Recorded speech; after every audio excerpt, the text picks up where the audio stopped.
Nós vamos abrir novamente a nossa Bíblia em Atos, capítulo 15. Nós iniciamos aqui esse capítulo, porém nós não o encerramos. E a gente vai tentar concluí-lo. Capítulo 15 de Atos.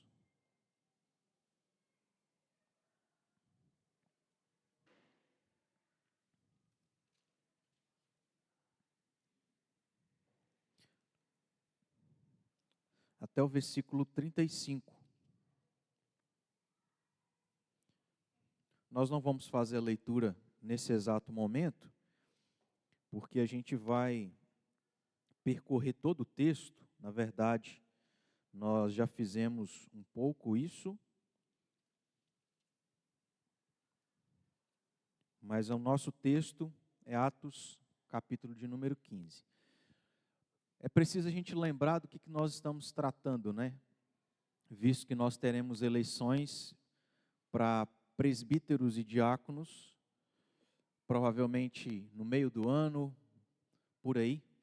Nós estamos, então, olhando para as Escrituras, para encontrar nela as orientações de Deus em relação ao que a gente precisa entender sobre esses cargos, até para que os homens, que são aqueles que concorrerão a esse cargo, também estejam cientes do que envolve essas duas funções, mas para que a igreja também entenda, e nós estamos observando algumas características que estão relacionadas a esses cargos, que são cargos de liderança, para que, baseados nessas características, a gente possa fazer um checklist, né? Para que a gente possa ver se os homens da nossa igreja atendem a esses requisitos. E é certo que é necessário o Espírito Santo nos conceder sabedoria para a gente poder fazer esse julgamento num bom sentido, essa avaliação, e poder, no dia da eleição, eleger de maneira ciente, sábia, correta, fiel, que vá glorificar o nosso Deus e que dessa forma também vai abençoar a nossa igreja. O capítulo 15 de Atos é uma das passagens no Novo Testamento que vai tratar sobre algumas coisas que aconteceram e que inclusive aconteceram com os presbíteros. Nós olhamos para o Antigo Testamento, onde a palavra presbítero não aparece, porque a palavra ali é ancião. Mas no Novo Testamento, ela é traduzida dessa forma. E aí, nesse capítulo, nós vimos aqui alguns versículos mais específicos para a gente identificar algumas coisas, e nós paramos no versículo de número 22.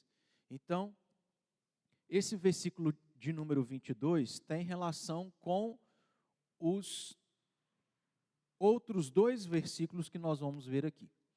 Volte aí os seus olhos para o versículo 22, para a gente poder ler e observar aqui o que ele tem de semelhança com outros dois que também nós vamos citar. Vamos juntos?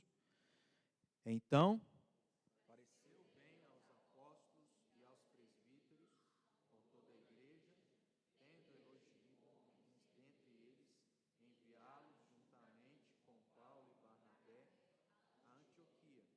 Foram Judas, chamado Barsabás, e Silas, homens notáveis entre os irmãos. Agora nós vamos ler os versículos 25 e 28, juntos também. 25, depois o 28. Pareceu-nos bem, chegado, pleno acordo, eleger alguns homens e enviá-los, a vós outros, com os nossos amados Barnabé e Paulo. 28. Pois pareceu bem.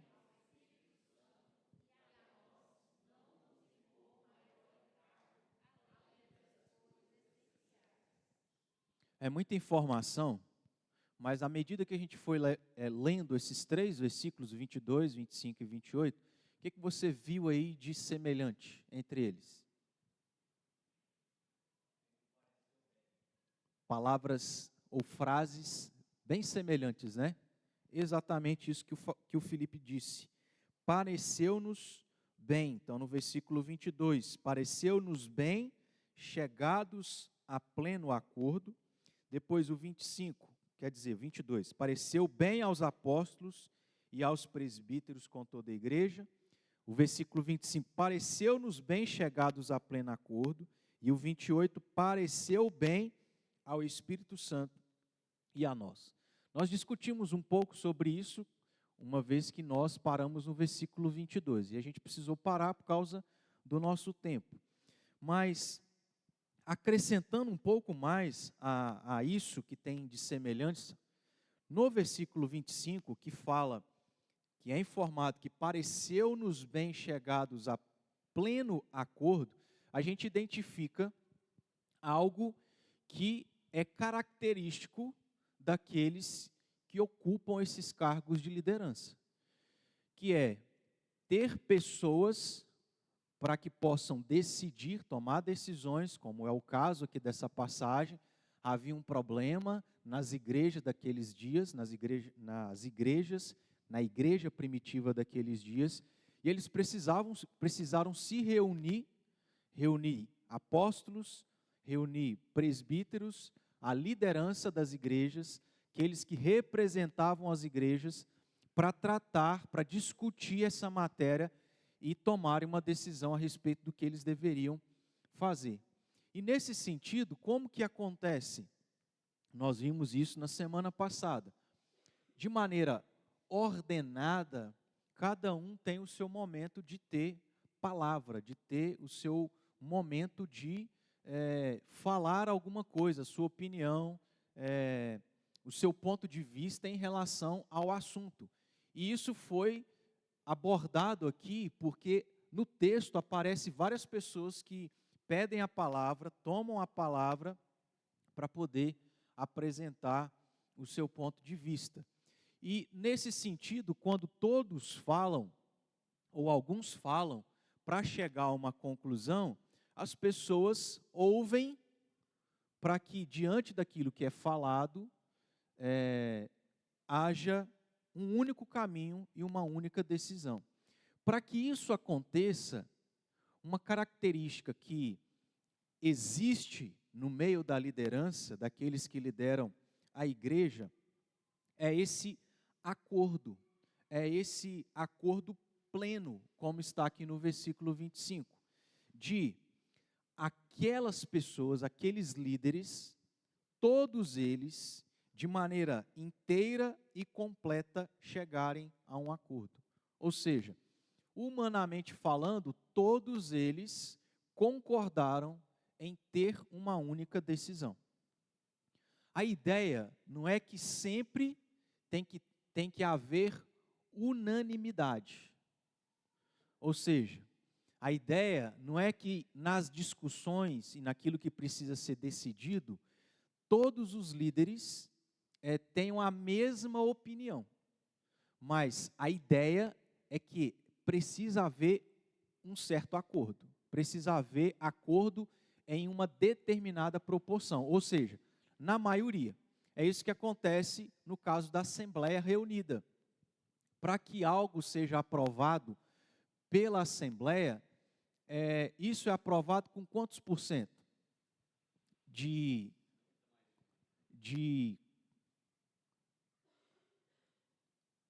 pessoas concordarem, né? 50 mais 50% mais um voto. Então, isso corresponde à maioria. E essa é a ideia, que na liderança, não tem como uma liderança existir aonde não há acordo. Precisa haver um acordo. Isso implica em, às vezes, vamos supor que tenham 10 pessoas no conselho. Pode ser que 10 pessoas tenham opiniões diferentes uns dos outros. Mas se alguém não abrir mão, se alguém não olhar de uma outra forma a opinião do outro, aquilo nunca vai ser decidido.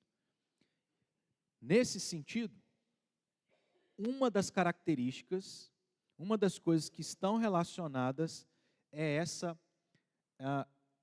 esse concordar de maneira completa, concordar entre a grande maioria. Implica em unidade, pois para chegar a uma decisão é necessário unidade de pensamento. A decisão, no caso aqui, quando a gente olha para o texto, indo já para o versículo 28, foi tão acertada que todos aprovaram ela. Então, a decisão foi tão bem pensada, foi tão feita de maneira tão sábia, que não houve dúvidas em relação a aprovar aquela decisão, aquele ponto de vista. Por que disso? Porque quando a gente olha para o versículo 28, há um detalhe a mais daquilo que a gente vê de semelhante com o versículo 25 e com o versículo de número 22, que é a ação do Espírito Santo. No versículo 28, diz que pareceu bem ao Espírito Santo e a nós. Ou seja, eles entenderam a vontade do Espírito Santo. Por quê? Tem a nossa opinião, tem a nossa vontade própria, tem a nossa vontade humana, mas quando a gente pensa na igreja, e a gente já discutiu isso aqui um pouco, não é meramente a nossa vontade humana e pessoal que tem que prevalecer. Porque até mesmo ela vem junto com ela algumas coisas do nosso coração pecaminoso. A ideia, o objetivo é entender qual que é a vontade de Deus. O que é a vontade de Deus e o que agrada a Deus em relação a um determinado problema que precisa de uma tratativa e de uma resolução. Eles, então, entenderam a vontade do Espírito e todos se basearam nisso para tomarem a decisão. E quando isso acontece, há tranquilidade e paz da parte de Deus. Isso, vez por outra, acontece no conselho. Quando a gente tem situações extremamente delicadas, complexas, que não dá para ser tratado às pressas, não dá para ser tratado de qualquer forma, até porque envolve pessoas, e a gente tem que ter um olhar pastoral, né, para tratar cada situação, e cada situação é diferente, cada pessoa é diferente, cada contexto tem a sua complexidade. E aí, a gente tem a sensação de que se o Espírito Santo não nos orientar e não nos dirigir, a gente pode tomar uma decisão errada. E se a gente toma uma decisão errada, isso vai ter os seus resultados, seus reflexos na vida do indivíduo, na vida da igreja. E quem é um líder que entende o seu papel, ele quer ser bênção para a igreja e não o contrário. Então, a sensação que muitas vezes a gente tem no conselho é de que em meio a essas situações que fica nítido que nós não temos capacidade por nós mesmos de... Como que nós vamos resolver isso?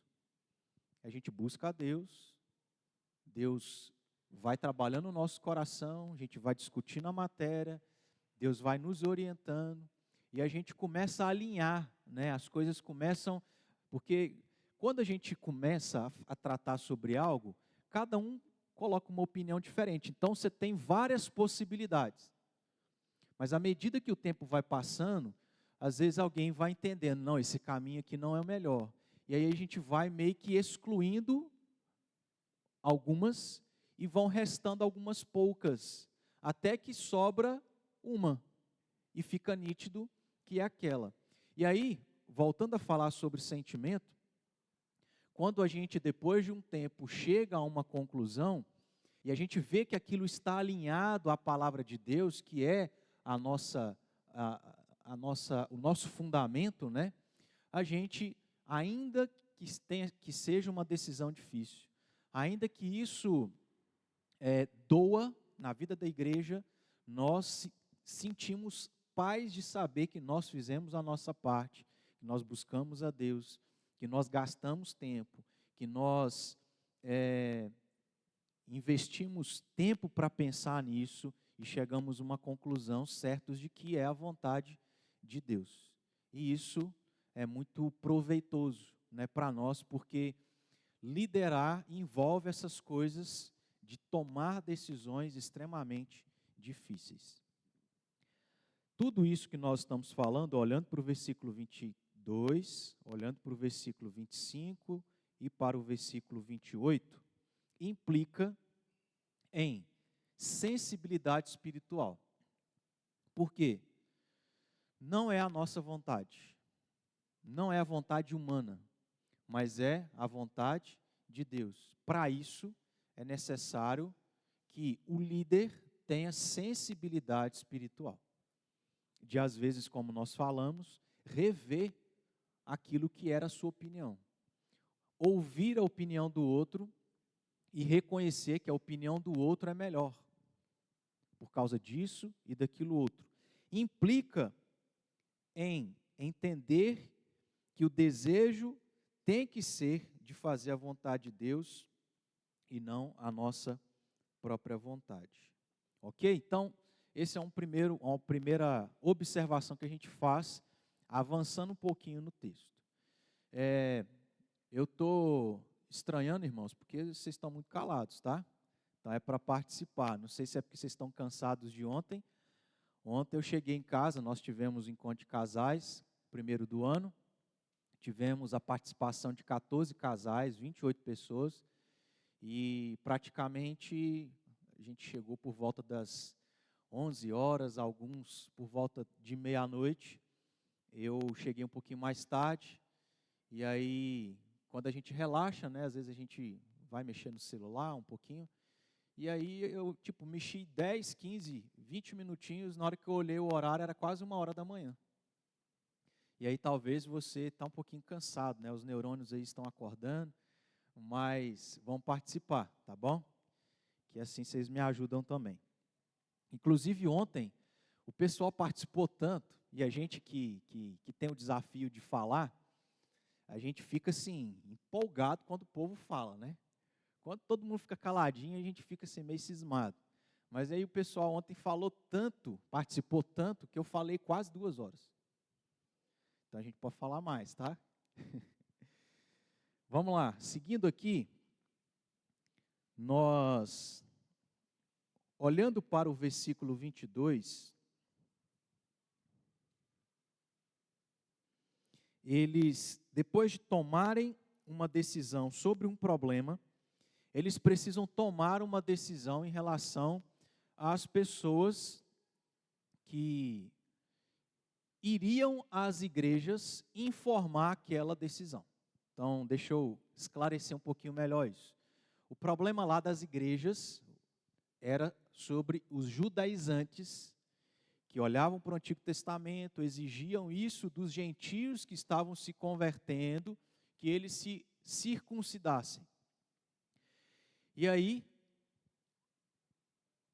a liderança precisa reunir para tratar sobre, e eles tratam sobre. E o que eles decidiram é, nós não vamos exigir que os gentios convertidos se circuncidem para que possam ser membros da igreja. E em relação a essa decisão, eles também decidiram. E aí isso trazia implicações para os gentios, não somente para os judaizantes, mas porque os gentios vinham de um contexto pagão, de uma vida devassa, de uma vida imoral, e aí eles precisavam de uma vida de idolatria, e eles precisavam também ter orientações a respeito disso. Então eles tomam essas decisões. E aí as decisões não tinham a facilidade que nós temos hoje, de internet, de celular, de papel, ainda que tivesse isso, né, os papéis, pergaminhos, essas coisas, não era assim uma coisa que se achava direto, né, que tinha tanto acesso. E aí eles precisavam eleger pessoas que fossem às igrejas para informar as igrejas sobre essas decisões. E o versículo 22 diz para nós que Paulo e Barnabé já fariam isso, mas eles elegeram mais duas outras pessoas para acompanharem tanto Paulo quanto Barnabé nessa missão. Tendo elegido homens dentre eles, enviá-los juntamente com Paulo e Barnabé a Antioquia, foram eleitos Judas chamado Barsabás ou Barsabás e Silas. E aí qual é o detalhe interessante sobre esses dois personagens? Judas chamado de Barsabás e Silas, que também é conhecido como Silvano, eram presbíteros. Por quê? Porque quantos apóstolos existiram realmente na história da igreja?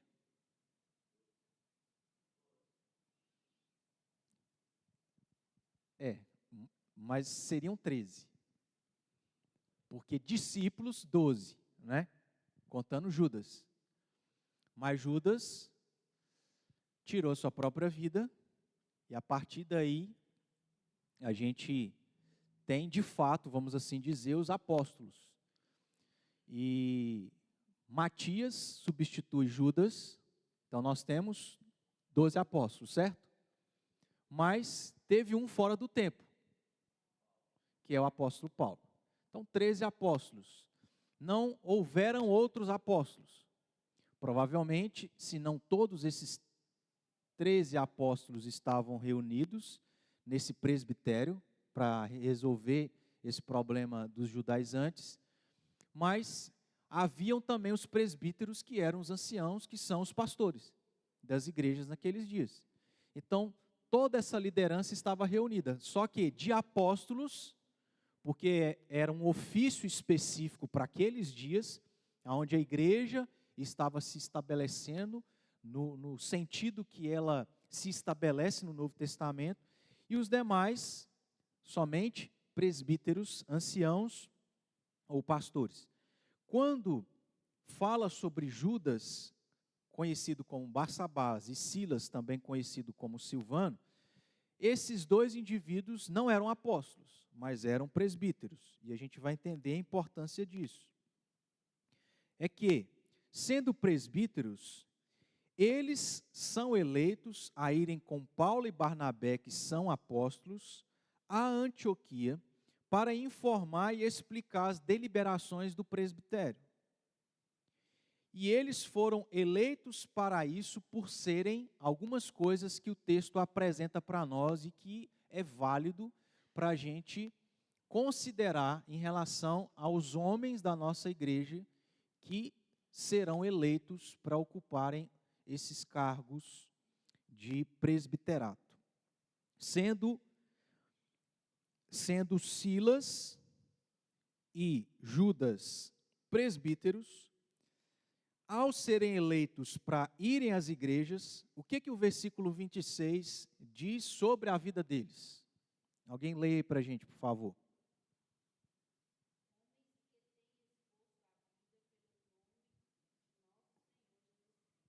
Então veja, isso era uma característica desses dois presbíteros, e que por ser uma característica está implícito que essa deve ser uma característica de alguém que almeja o presbiterato ou que vai ocupar o cargo de presbítero.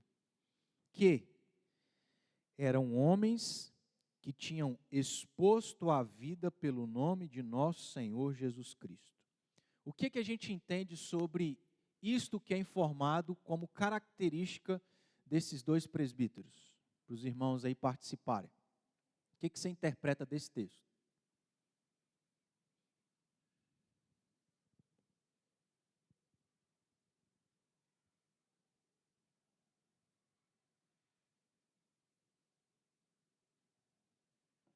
Estou tentando, hein, irmãos, ver se vocês participam.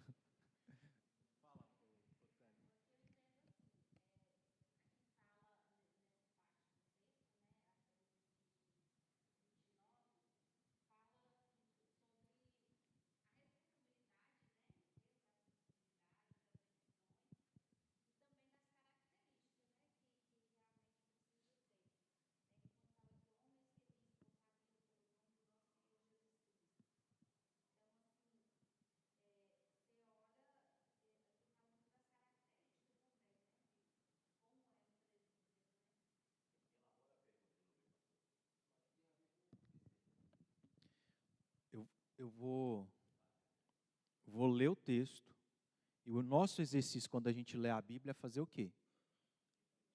Você entender as palavras, o significado, o sentido, você vai interpretar. Então essa é a pergunta. O que nós interpretamos disso que é dito no versículo 26? Homens que têm exposto a vida pelo nome de nosso Senhor Jesus Cristo. O que significa isso em outras palavras? Caleb já colocou algo nesse sentido.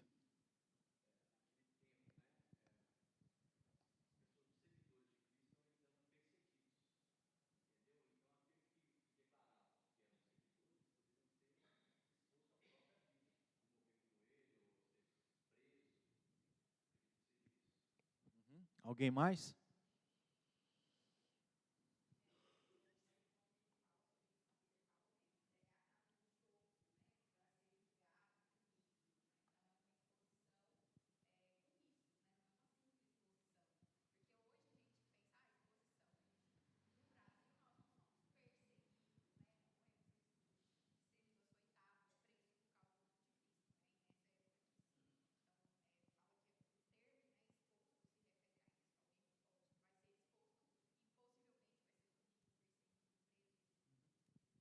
Alguém mais?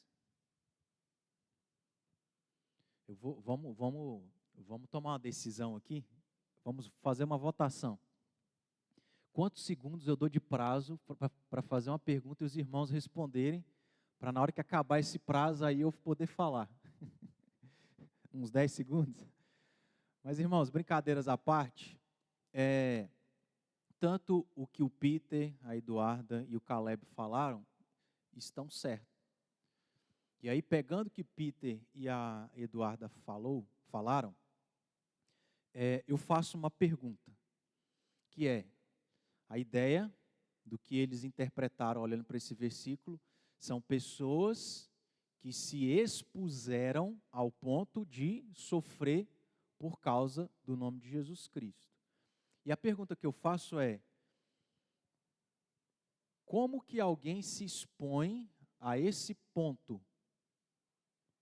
Ela se expõe a esse ponto porque ela é um cristão oculto, ou é um cristão que está evidenciando, e nas palavras do Caleb, testificando, dando testemunho de que são cristãos. Então isso só acontece com quem se expõe, né? Se declara, com alguém que dá as caras, como alguém que manifesta, como alguém que é visto, identificado dessa forma e que por conta disso pode chegar inclusive a ser um mártir. E esse é o significado literal da palavra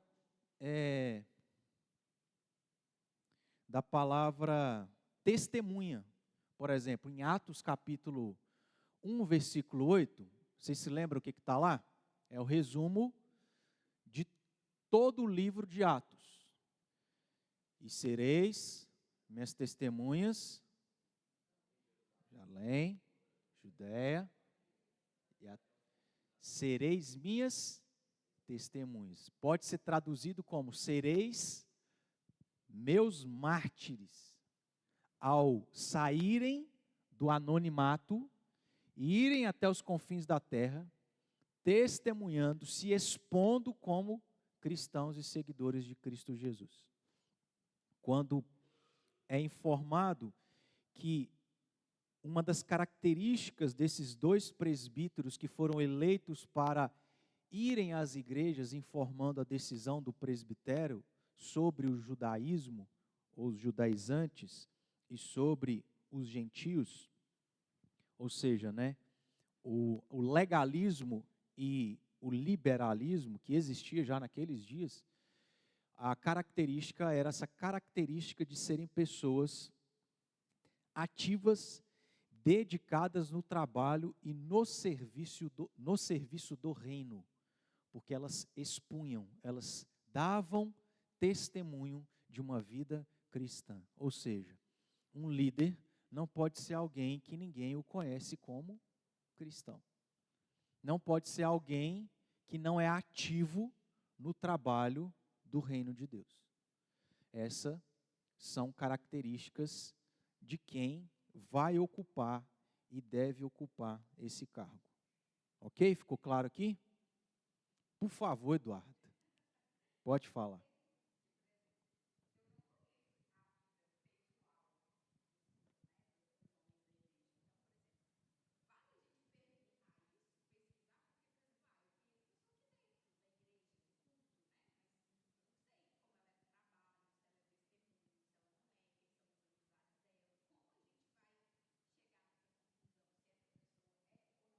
Sim. Primeiro,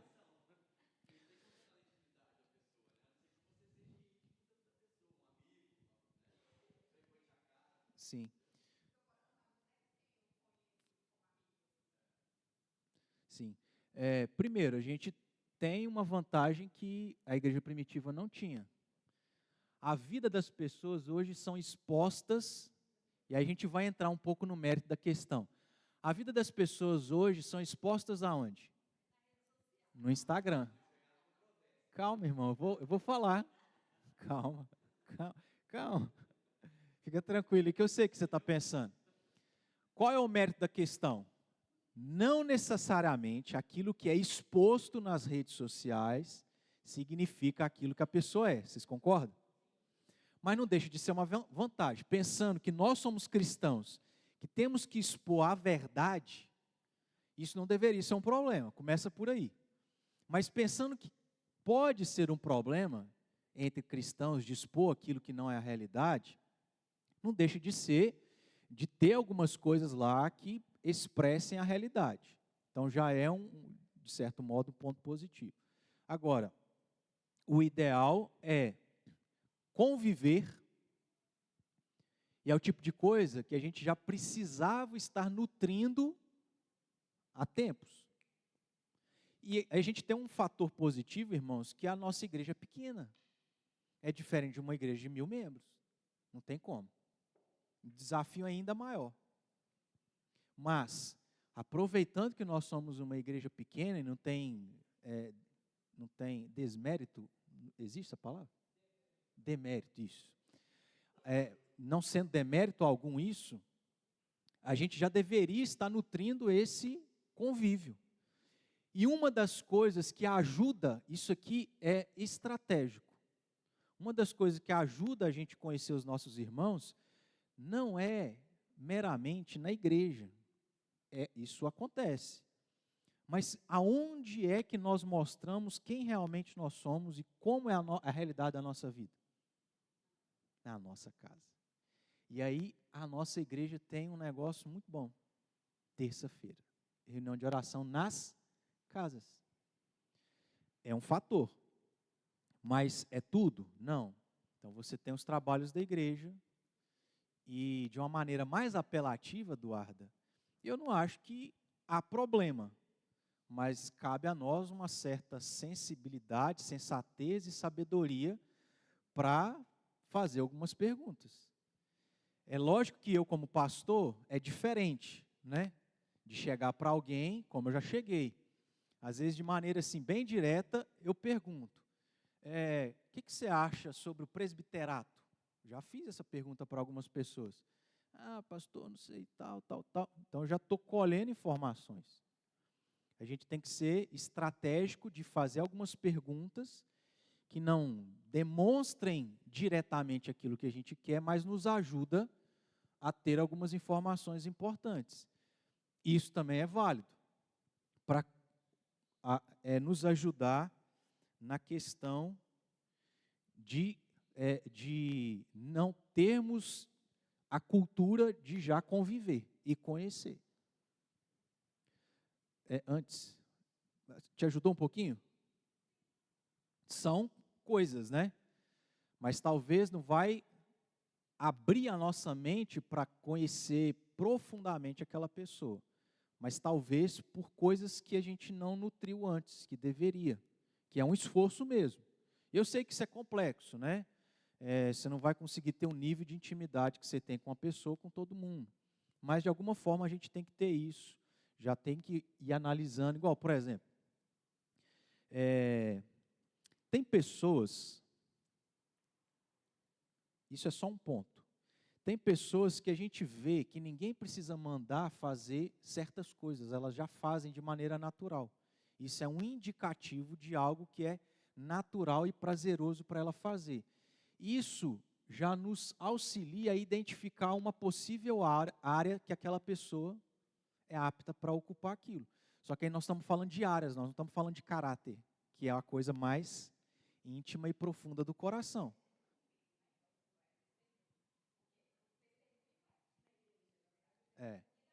Sim, claro. E aqui é muito fácil, irmãos, porque é quase o céu. Igreja, aquele ambiente espiritual, de pessoas santas, sem pecado, sem imperfeições, não é quase tipo isso? Então, sim, é fácil não pecar na igreja. É igual o ambiente do acampamento, né? Parece que a gente está no céu e não quer sair de lá. Vamos construir uma tenda aqui e permanecer aqui. Mas fora é que é o desafio, né? Mas é um desafio mesmo, Eduardo. Mas a gente, assim, se quer levar a sério, a gente tem que recuperar o tempo perdido, às vezes ser um pouco mais direto, às vezes ter essas estratégias aí de como que a gente vai avaliar o caráter. Às vezes a gente pode fazer isso, não perguntando para a pessoa diretamente, mas perguntando para alguém que conhece a pessoa. Que aí fica uma coisa assim, né? Que não vai ficar tão...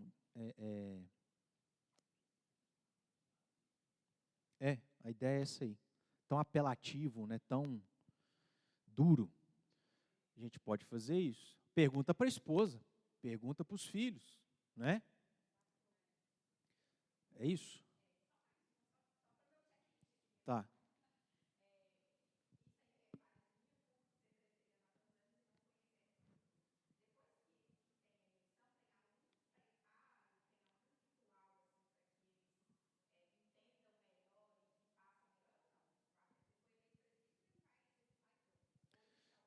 Tá. Olha, ao meu entender, quais são os passos? Primeiro, orientação à igreja, que é a igreja que vai eleger. Quando a gente orienta a igreja, consequentemente, a gente deveria estar orientando os homens que vão concorrer ao cargo. Só que olha para trás. Olha para a igreja. Olha para os trabalhos da igreja. São trabalhos da SAF, não são trabalhos da UPH. Isso é um problema. Mas o primeiro passo é orientar toda a igreja. Nesse sentido, um outro passo seria, vamos ter um dia de estudo nesse sentido para todos os homens. Um segundo passo. Um terceiro passo é, depois de eleitos, eles serão examinados, avaliados e analisados pelo conselho para serem aprovados ou não. É como se fosse assim, a igreja elege e quem bate o carimbo é o conselho. E tem um quarto passo e um quinto. Um quarto passo é, vamos continuar tendo estudos a esses presbíteros agora, nesse sentido. E aí, relacionado muito próximo a esse quarto passo, um quinto, é o discipulado, a mentoria, o caminhar. Os mais velhos, os mais experientes, que talvez vão ser reeleitos, ou que não estão com o mandato vencendo, ou inclusive o próprio pastor. Então, tem tudo isso aí para ser feito. No nosso caso, talvez a gente não vai seguir os 5 passos, mas o primeiro nós estamos fazendo. Um segundo poderíamos fazer, mas questão de prazo e a questão até de apoio, eu não sei se funcionaria, a gente precisaria ver como que a gente resolveria isso, mas um passo que não tem como excluir é o conselho avaliar, e um outro passo que também é uma característica minha, uma coisa que eu gosto de fazer, é esse acompanhamento. Vamos fazer isso, funciona dessa forma, isso aí vai acabar sendo a longo prazo, né? Então, eu entendo que funciona assim. Deveria funcionar dessa forma. Mas você vê que é um problema de cultura da nossa igreja, porque os homens não se envolvem com as coisas da igreja, e a gente, inclusive, tem poucas pessoas nesse estudo específico que a igreja devia estar abarrotada de pessoas. Todas elas deveriam estar aqui para saber o que é um presbítero e quem que deve ocupar esse cargo. Mas o papel da liderança, Eduardo, é corrigindo isso aí, e muita coisa é a longo prazo, porque é cultura. Você tem que mudar a cultura. E a cultura você não muda do dia para a noite.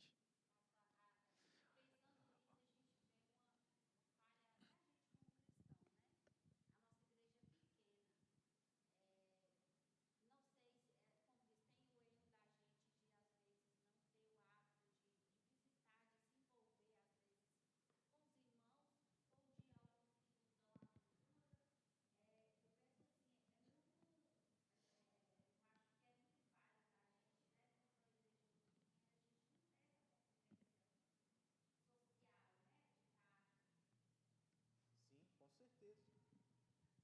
É problemático, né? A gente vai vendo, a gente vê, irmãos, que um assunto é possível identificar vários problemas da igreja. E aí, o que é desafiador para a liderança? É identificar os problemas e corrigir um por um. Só que aí, cabe a nós paciência de entender que não é do dia, você tem que relevar muita coisa. Eu relevo muita coisa. Eu estou chegando aqui tem 2 anos. Não tem como eu mudar coisas. Nós fizemos 29 anos de organização. Não tem como, em 2 anos, eu mudar uma cultura de anos atrás, onde 2 pastores passaram e eu sou o terceiro, da terceira igreja. É preciso paciência, relevar, ir identificando, trabalhando. E a gente precisa de toda a liderança, porque imagina se for só o pastor para trabalhar todos os problemas da igreja. Aí é burnout.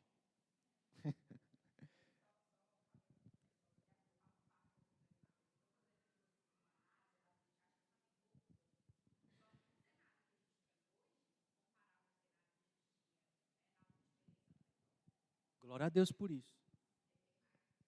Amém.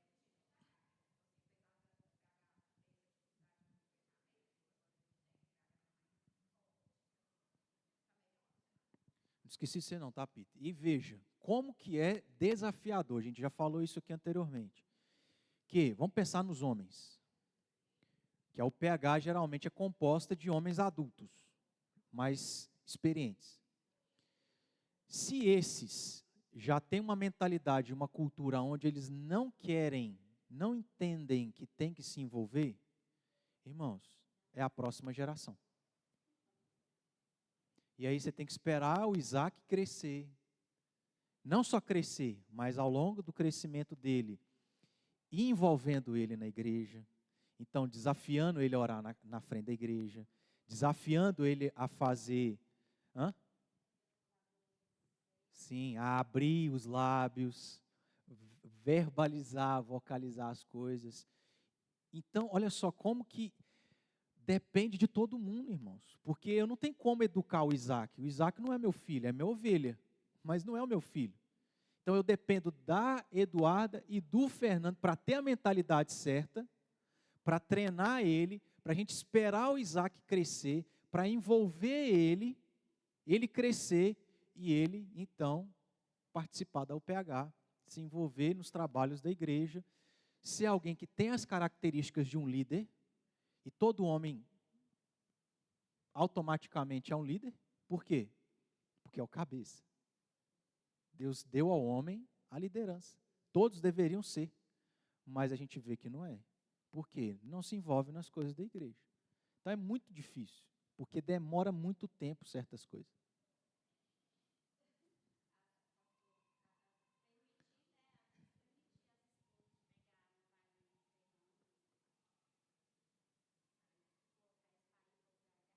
Mas sabe, eu acho que nós como homens temos um papel a ser feito, de reunir,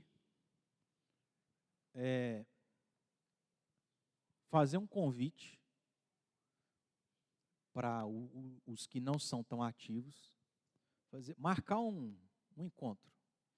Aí vai os homens mais ativos. Nesse encontro, é um encontro onde o cara vai estar num beco escuro sem saída, e pegar uns chinelos, e cara, rapaz, você... Que homem não é assim? É tipo assim, entendam a brincadeira, não é na base da pancada? Então vamos dar uma costa nesse caboclo? Rapaz, dá um jeito aí. Deixa ele solto, leve.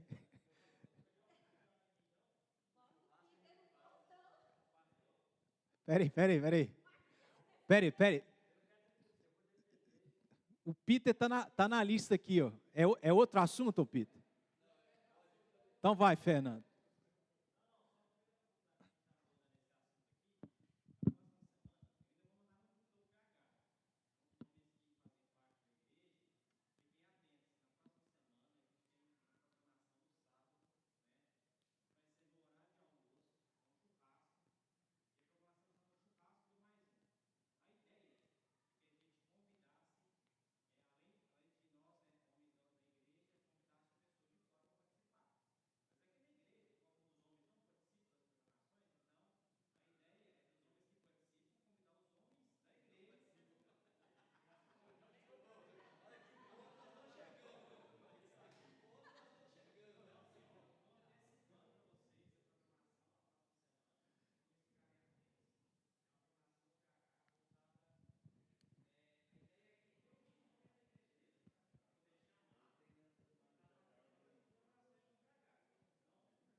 Me lembra, por favor.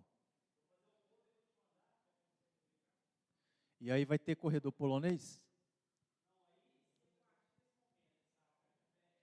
Aí nós vamos apelar. Mas é sério, irmãos, a gente tem que chegar nos homens aí e falar, irmão, dá um jeito, né? Tá precisando.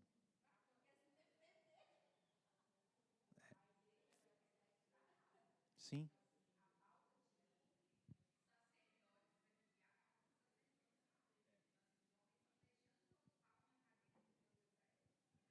E não é à toa que as igrejas estão tendo presbíteras e pastoras, por causa dessas deficiências, com certeza.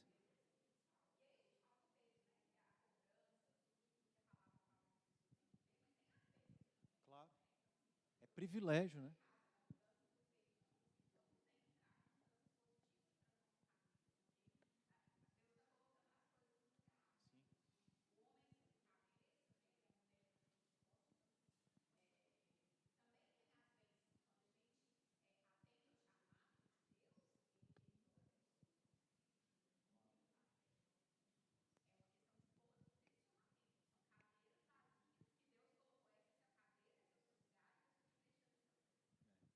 E assim, não esqueci de você, tá, Peter? E assim, tem sido um desafio, mas eu louvo a Deus porque a nossa igreja tem caminhado nesse sentido, já pensando e focando nas crianças. A gente já tem um trabalho muito bom com as crianças, não é perfeito, mas a gente começou isso não subindo todas as crianças, lembra, irmãos? Daqueles dias áureos, né? Deus tem me dado a graça de, ao preparar um sermão, pensar nas crianças, me dirigir às crianças. A gente começou, acho que já há 2 domingos, as crianças orando no domingo à noite. Então, tudo isso vai forçando, no bom sentido, a criança já ir se envolvendo, perdendo a timidez, vendo a igreja como uma família, servindo a Deus, amando a Deus, para que quando ela for adolescente, quando ela for jovem, isso vai ser consequência. Quando ela for adulto, isso vai ser consequência, vai ser reflexo. E a gente vai ter uma geração melhor. O que a gente precisa fazer é corrigir aquilo que aconteceu em Juízes. Que uma geração conheceu o Senhor, viveu as experiências do Egito, no deserto, mas pereceram no deserto. A segunda geração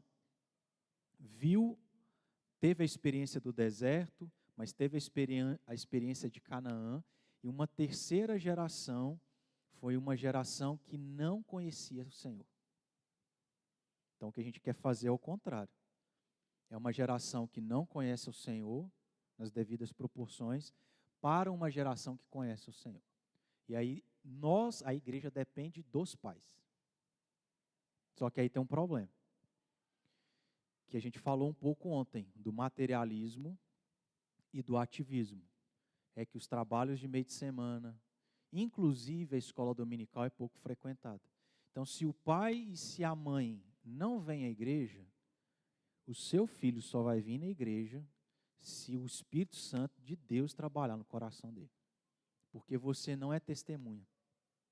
Você não dá exemplo. Você não vem. Você não lê a Bíblia. Seu filho não vê você orando. Olha como que é problemático, irmãos. E assim, para que você está na igreja? Você está na igreja para contribuir. Vindo e fazendo o seu filho vir. Se você é membro que só de vez em quando vem e esquenta o banco, eu tenho minha opinião sobre isso, né? A gente tem que servir, irmãos, e a gente serve com a nossa família, né? Com os nossos filhos. Fala, Peter.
Um parênteses.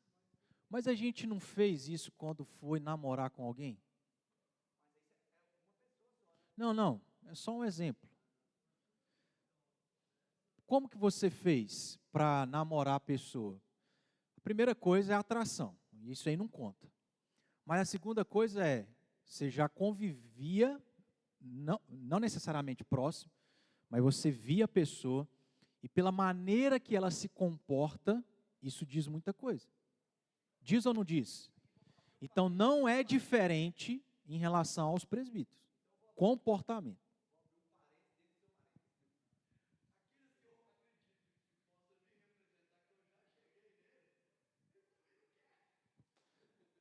Mas olha só, há uma coisa de Deus manifestada na igreja, que é o quê? A igreja que entende e leva a sério, entre aspas, é voz de Deus. Há um aspecto de Deus para com a igreja em relação à liderança.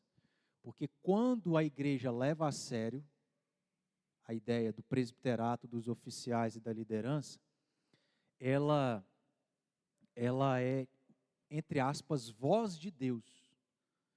Porque ela reconhece que aquele indivíduo pode ocupar aquele cargo. Eu já falei isso em relação à minha pessoa como seminarista, aspirante. Primeiro, pode acontecer de surgir no coração do indivíduo, que foi o que aconteceu comigo. Eu não via característica nenhuma em mim, característica de habilidade para ser pastor. Nenhuma. Eu era calado, tímido, nunca tinha falado na frente, etc, etc. Talvez eu via algumas características morais, mas depois você vai descobrindo que você não é tudo aquilo que você imaginava. Mas enfim, partindo de mim, quem vai bater o martelo para você dar sequência ao conselho? Então você vai ser aspirante. Você vai aspirar por um ano. vai se envolver, trabalhar, e o conselho vai te examinar, e a igreja está vendo.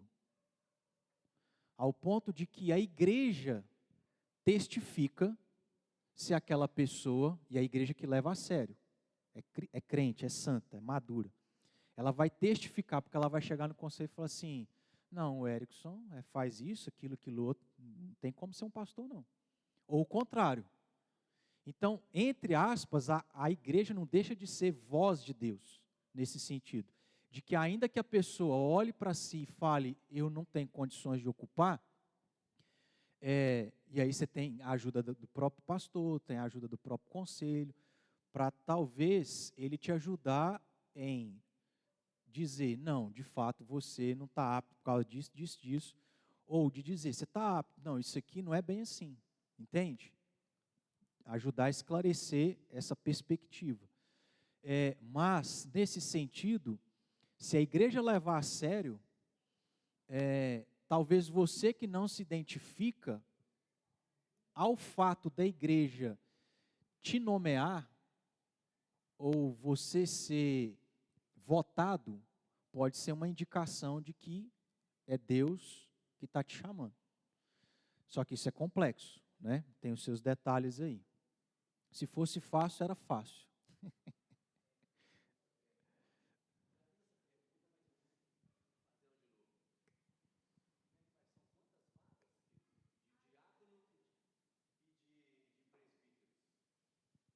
Rapaz,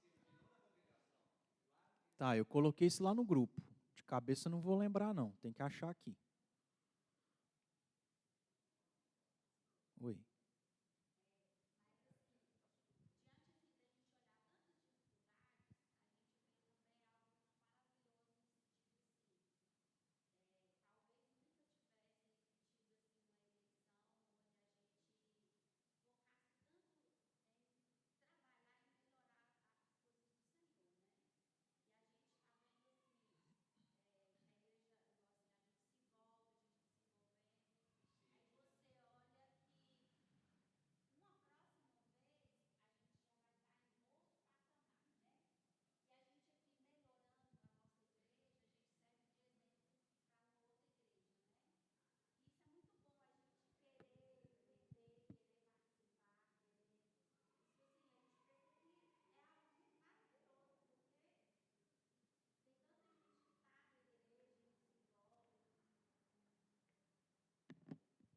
Sim, assim, vai puxando a igreja para ter um foco, um pensamento. E aí isso vai levando a igreja a ver a coisa como séria, né? Então só tem aspectos positivos. E é importante a gente fazer isso. Está falando sobre. Ana.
Amém.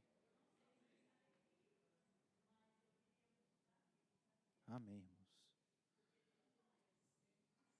Marta.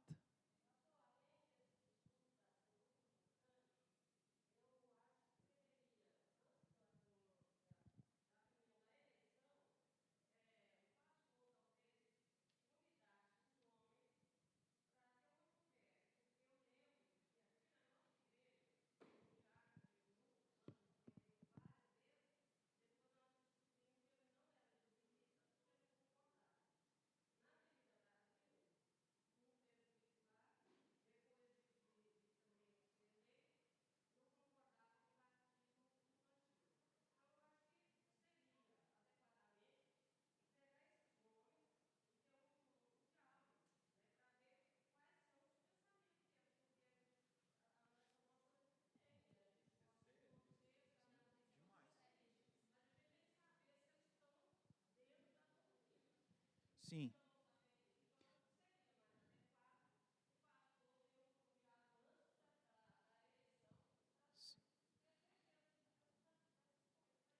Sim.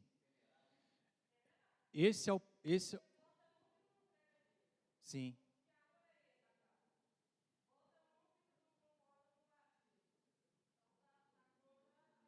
Exatamente. Essa é uma presbiteriana raiz, viu? Conhece Constituição. E todos nós deveríamos ser assim. Mas isso é papel do conselho. Essa conversa mais apurada vai existir. Dessas questões.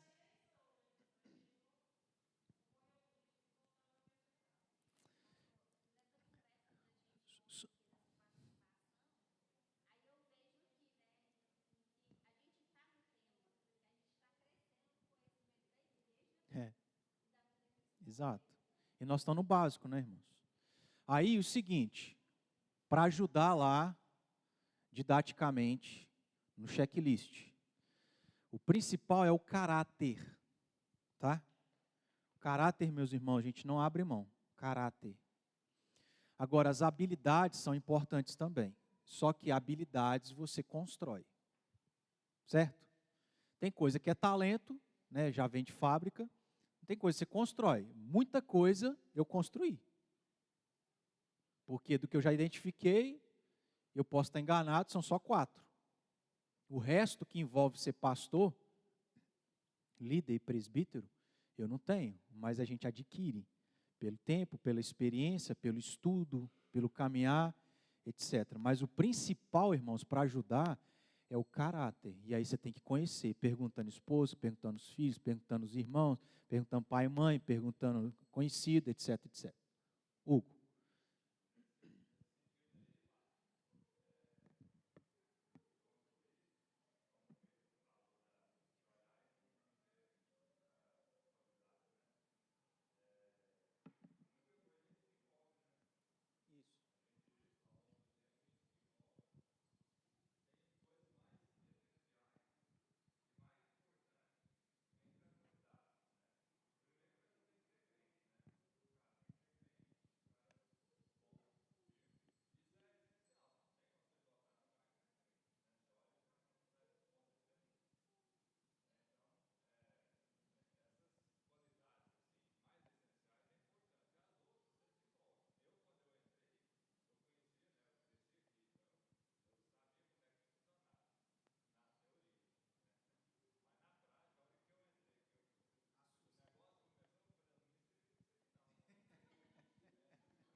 É osso, é osso.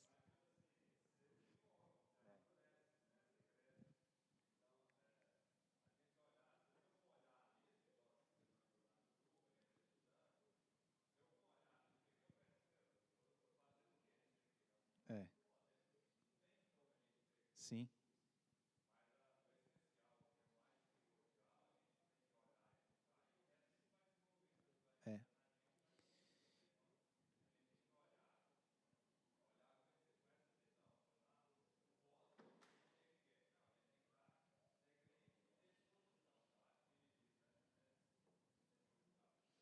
É. E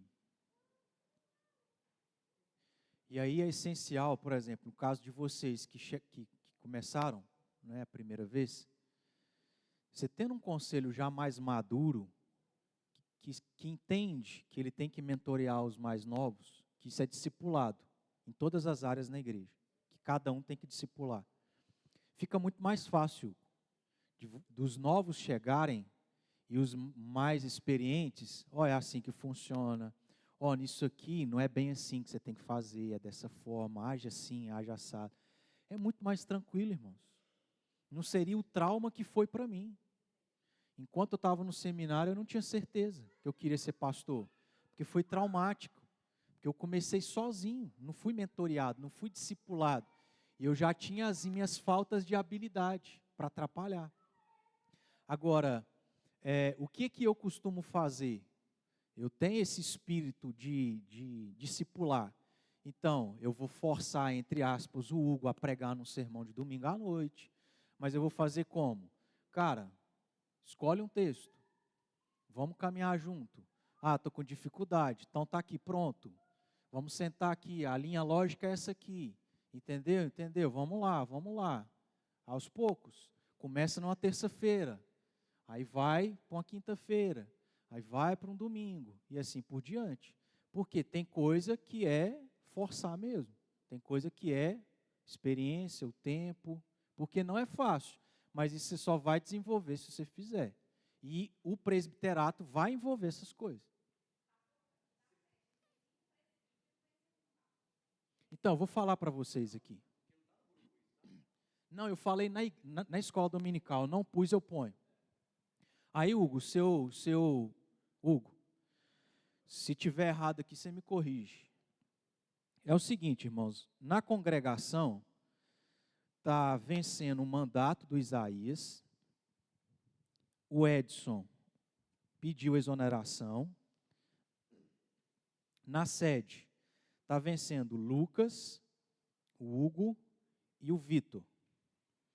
E o Francisco também, alguém precisa ocupar o lugar, a vaga. Tá.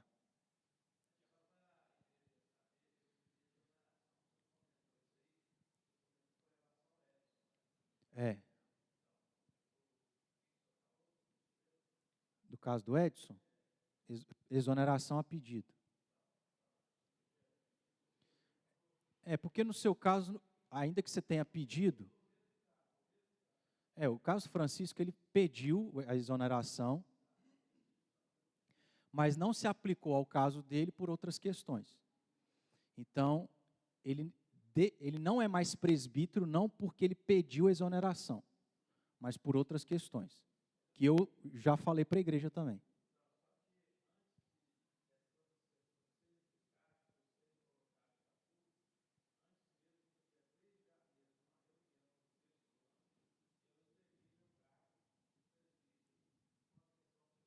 Certo.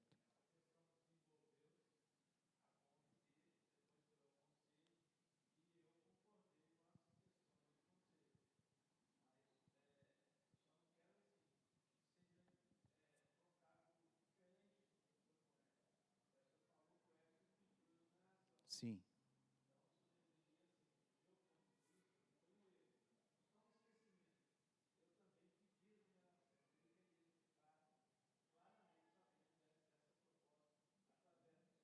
Certo.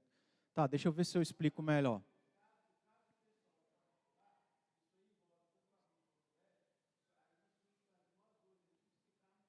Mas não é o caso. Não é o caso não, irmão.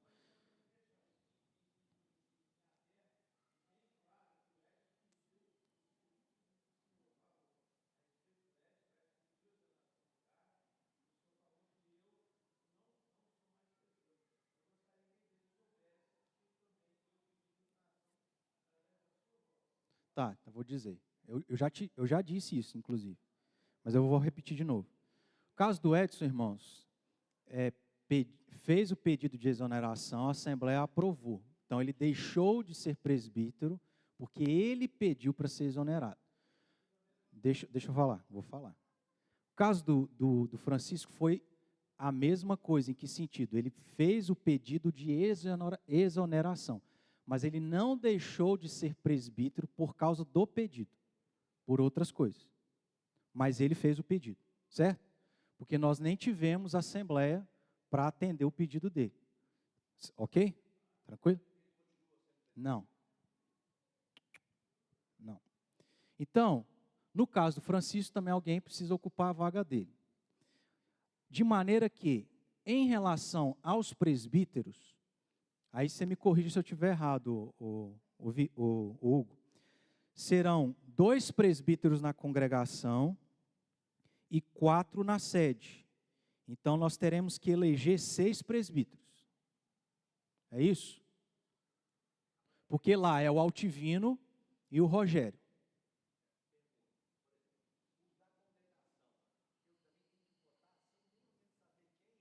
Tem. Aí, ó, isso aí é uma boa. Olha só, isso aí é uma boa para que a gente tenha uma certa cultura. O seu lugar de congregar é na sede, certo? Mas pertence a nós a congregação. Então a gente tem que ter essa cultura. De vez por outra você vai lá. Vá, conheça, entendeu? Eu acho que isso é importante. Sim. No caso, Lucas, Hugo, Vitor e Isaías podem ser reeleitos. Agora, no caso do Edson e do Francisco, aí pessoas precisam ocupar o cargo, a vaga. Não, ele não está vencendo. Nem ele, nem o Rogério.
E a gente tratou isso semana passada, domingo passado. Deus te deu líderes para te ajudar na sua vida espiritual. Então procura, né? Ai, cara, deixa eu te falar. Ah, tá. E assim, a gente está falando só de presbítero ainda, né? Tá vendo, Eduardo? A ideia era 5 estudos presbíteros, 5 diáconos. Mas, irmãos, eu gosto da participação, porque isso é mais proveitoso, entendeu? Então a gente não precisa ter pressa. O conselho pode funcionar com 2 presbíteros e um pastor. Não é o ideal, mas dá para funcionar até que a gente estude o que é necessário nesse sentido, porque depois a gente tem que falar de diácono. Só que diácono não deixa de ser um pouco mais resumido, né, do que presbítero. Então a gente consegue avançar um pouquinho aí. Alguém quer falar?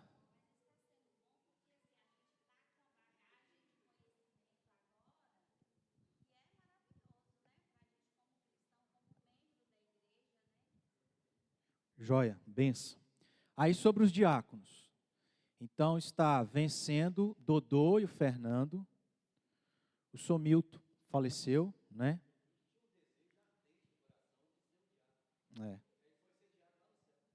Isso. Distribui ceia lá. Benção. E nós temos o Marcelo também que está vencendo. É. Mas enfim, irmãos, né? Enfim. Aí a gente tem que eleger 3 diáconos na congregação e 4 na sede. São 6 vagas para presbíteros e 6 vagas para diáconos. Tá?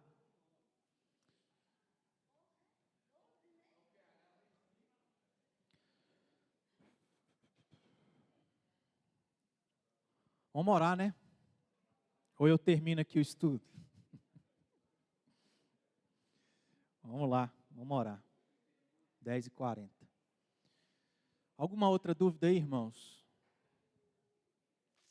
Não? Vamos orar? Nos colocar de pé?